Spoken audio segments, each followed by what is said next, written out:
ଆଜିକାଲିର ସମୟ ଲୋକେ ମୋବାଇଲ ନିକଟରେ ହେବାରେ ଲାଗିଛନ୍ତି। ସେଥିପାଇଁ ସେ ନିଜ ଲୋକଙ୍କୁ ମଧ୍ୟ ସମୟ ଦେଇପାରନ୍ତି ନାହିଁ।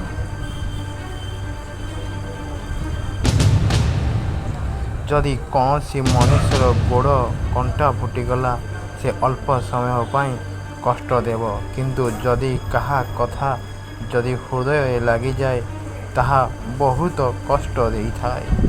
ନିଜ ଜୀବନରେ ଆପଣ ନିଜେ କିଛି ଏମିତି ଭାବରେ ପ୍ରସ୍ତୁତ କରନ୍ତୁ, ଯେମିତି ଲୋକ ଆପଣଙ୍କ ଆସିବାର ଅପେକ୍ଷା କରିବେ, ନା କି ଯିବାର।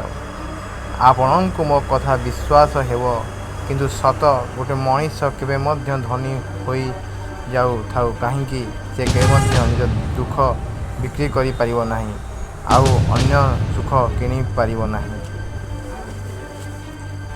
ବେଳେବେଳେ ବୁଝା ପଡ଼ିନଥାଏ ଏ ଜୀବନ କେମିତିକା ସମୟ ଚାଲିଛି। ଯଦି କିଛି କହିବ ଖରାପ, ଆଉ ଯଦି କିଛି ନ କହିବ ଖରାପ। ଯଦି କୌଣସି ମଣିଷର ଘର ଆଉ ବାରମ୍ବାର ଯିବା, ହୁଏତ ଆପଣଙ୍କ ଇଜ୍ଜତ କମ୍ ହୋଇପାରେ, କିନ୍ତୁ ଭଗବାନଙ୍କ ମନ୍ଦିରକୁ ବାରମ୍ବାର ଗଲେ କେବେ ଇଜ୍ଜତ କମ୍ ହୁଏ ନାହିଁ।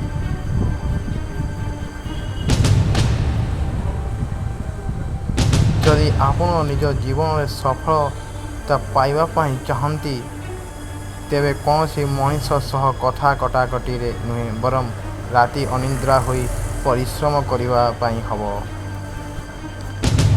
କେବେ ଆପଣ ଭାବିଅଛନ୍ତି କି, କୋଉ ମଣିଷ ନିଜ ଜୀବନରେ ଅସଫଳ ହୋଇଯାଇଥାଏ?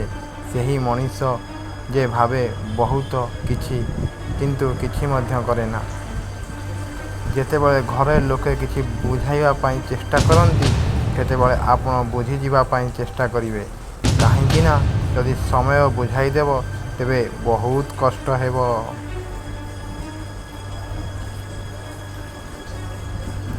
ଯଦି ମଣିଷ କିଛି ଶିଖିବା ପାଇଁ ଚାହାନ୍ତି, ନିଜର ପ୍ରତିଟି ଭୁଲରୁ ସେ କିଛି ନା କିଛି ଶିଖିପାରିବ।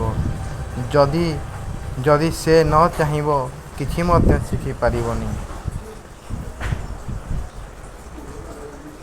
ମଣିଷର ମାଇଣ୍ଡସେଟ୍ କିଛି ଏହିପରି ହେବା ଆବଶ୍ୟକ, ଯାହା ମୋତେ ଜଣାଅଛି ସେ କର୍ମ ମୁଁ କରିବି, ଆଉ ଯାହା ମୋତେ ଜଣାନାହିଁ ସେ କର୍ମ ମୁଁ ଶିଖିବି।